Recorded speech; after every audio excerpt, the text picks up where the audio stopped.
नमस्कार। आकाशवाणी से प्रस्तुत है समाचार संध्या।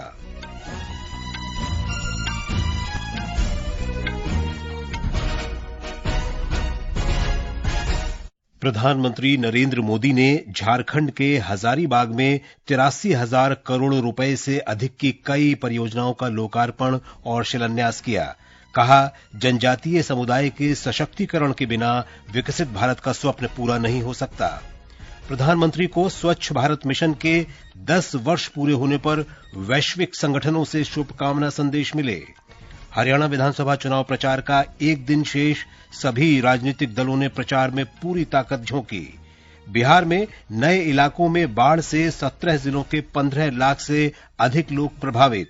दिल्ली पुलिस ने अंतर्राष्ट्रीय तस्कर गिरोह का भांडाफोड़ कर 2,000 करोड़ रुपए से अधिक के 500 किलोग्राम मादक पदार्थ बरामद किए।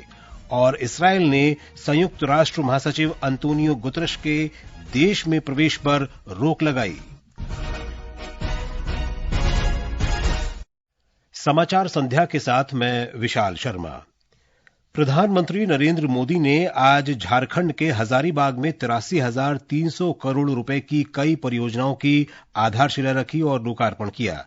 इन परियोजनाओं में धरती आबा जनजातीय ग्राम उत्कर्ष अभियान शामिल है, जिसकी कुल लागत 79,150 करोड़ रुपए है। इन परियोजनाओं में प्रधानमंत्री जनजातीय आदिवासी न्याय महाभियान के अंतर्गत आने वाले कार्य शामिल हैं। प्रधानमंत्री ने 40 एकलव्य विद्यालयों का लोकार्पण किया और 25 एकलव्य विद्यालयों की आधारशिला भी रखी।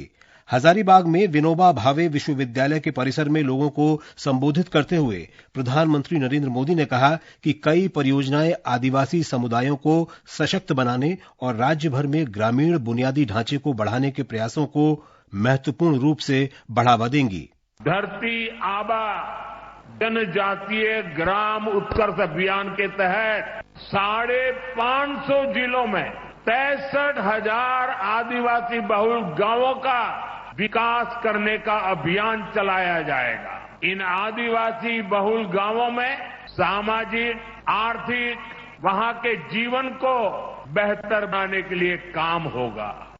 श्री मोदी ने कहा कि देश के जनजातीय समुदाय को विकसित और सशक्त किए बिना विकसित भारत का सपना पूरा नहीं किया जा सकता। झारखंड के हजारों गरीबों को पीएम आवास योजना के तहत अपना पक्का घर मिला था और अब कुछ ही दिनों के आज फिर एक बार झारखंड आकर के आज झारखंड से 80,000 करोड़ रुपए से ज्यादा की विकास परियोजनाओं का शिलान्यास और लोकार्पण हुआ है। ये योजनाएं आदिवासी समाज के कल्याण और आदिवासी समाज के उत्थान से जुड़ी है।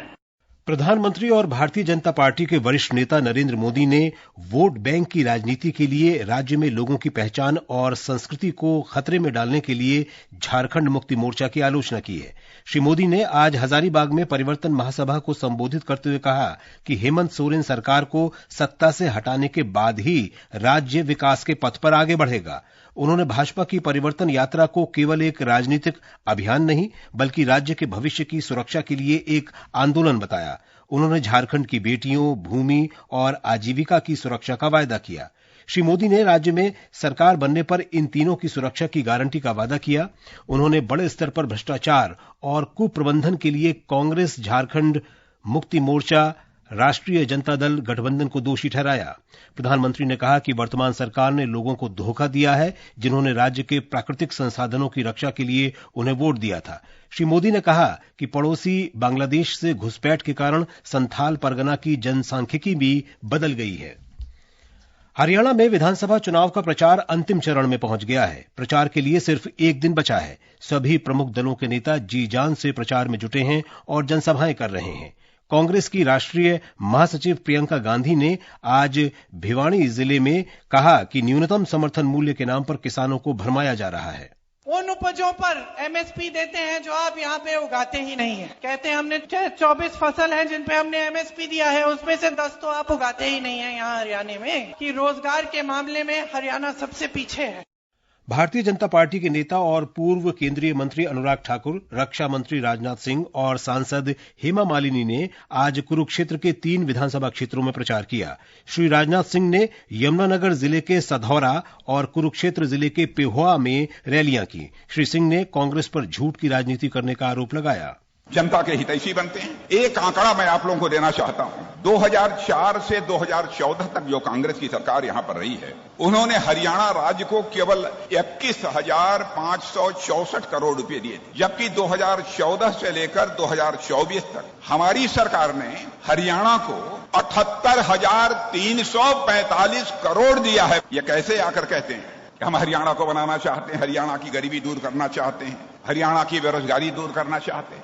आम आदमी पार्टी के नेता और दिल्ली के पूर्व उप मुख्यमंत्री मनीष सिसोदिया ने हिसार से पार्टी उम्मीदवार संजय सत्रोदिया और आदमपुर से पार्टी उम्मीदवार भूपेंद्र बेनीवाल के समर्थन में रोड शो किया। उन्होंने कहा कि पार्टी की सरकार बनने पर शिक्षा क्षेत्र में सुधार किया जाएगा। ये समाचार हमारी वेबसाइट www.newsonair.gov.in और हमारे न्यूज ऑन एआईआर ऐप पर भी उपलब्ध हैं। समाचार संध्या में आपका फिर स्वागत है। प्रधानमंत्री नरेंद्र मोदी ने कहा है कि स्वच्छता की प्रतिबद्धता जीवन भर की प्रतिज्ञा है। उन्होंने लोगों से आग्रह किया कि वे स्वच्छता को जीवन का अभिन्न हिस्सा बनाने का प्रण लें। स्वच्छ भारत मिशन के 10 वर्ष पूरे होने के अवसर पर आज नई दिल्ली में स्वच्छता ही सेवा 2024 कार्यक्रम को संबोधित करते हुए श्री मोदी ने स्वच्छता को जन आंदोलन बनाने के लिए 140 करोड़ भारतीयों की अटूट भावना को नमन किया। प्रधानमंत्री ने स्वच्छता और साफ सफाई से जुड़ी 9,600 करोड़ रुपए से अधिक की विभिन्न परियोजनाओं की शुरुआत की। इन परियोजनाओं में अमृत और अमृत 2.0 स्वच्छ गंगा के लिए राष्ट्रीय मिशन और गोवर्धन योजना के तहत 15 संपीड़ित बायोगैस संयंत्र परियोजनाएं शामिल हैं।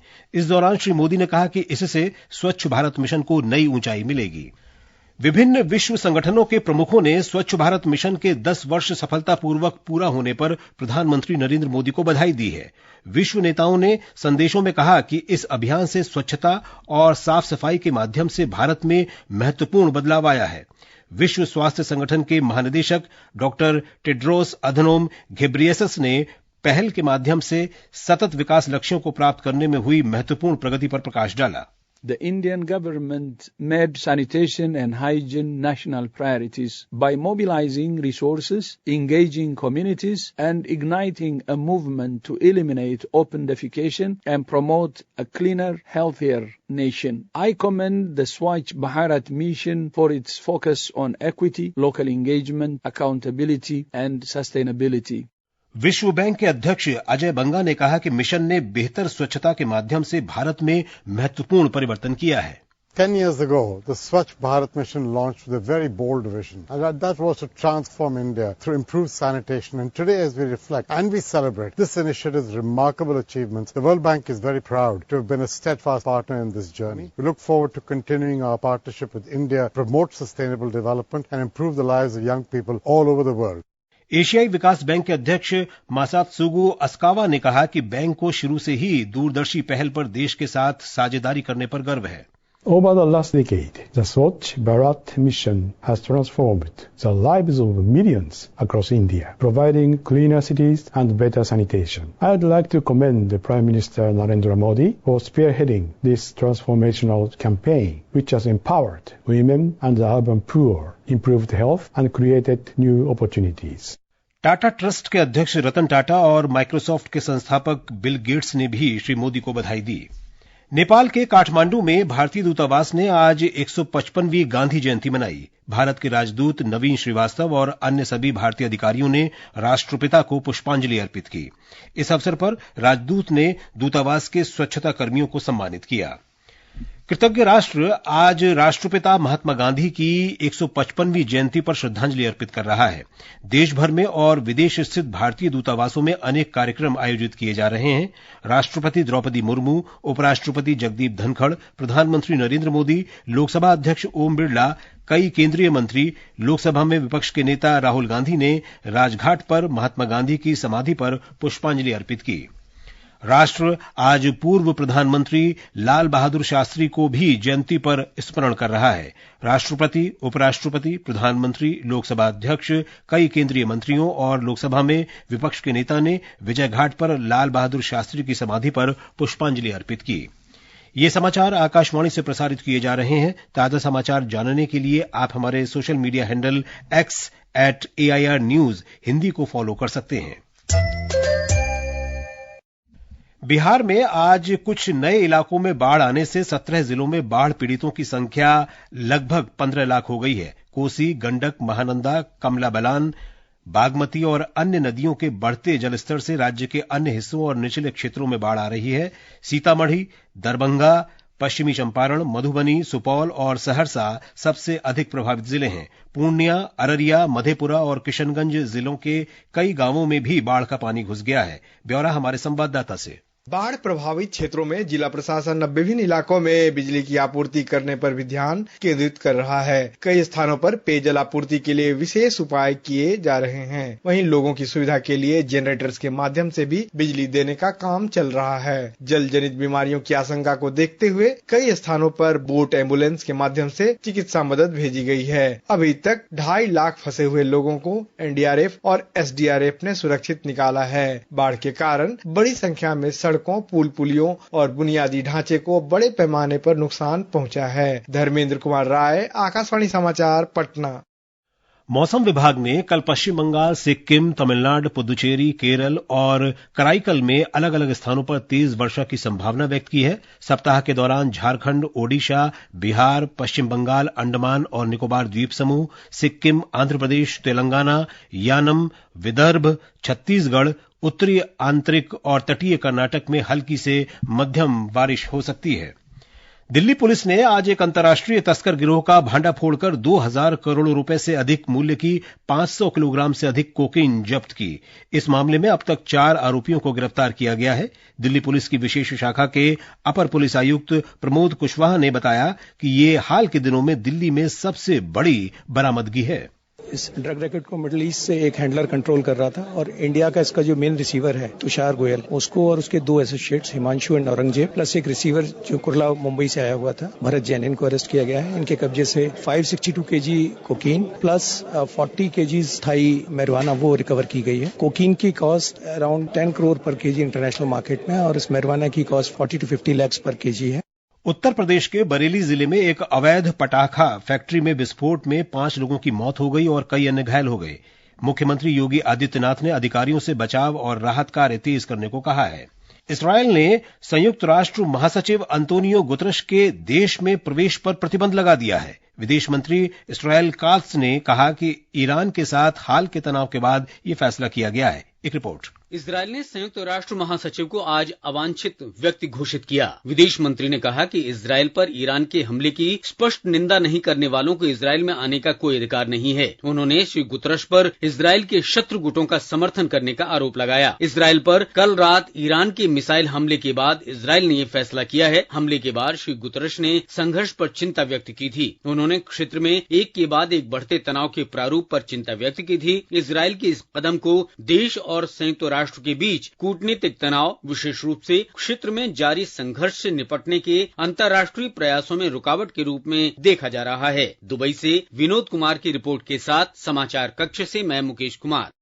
भारत ने चीन में चल रही BWF विश्व junior mix team badminton championship के क्वार्टर फाइनल में जगह बना ली है। ग्रुप ई के आखिरी मैच में भारत ने तुर्की को 99 के मुकाबले 110 अंकों से हराकर अंतिम 8 में जगह बनाई।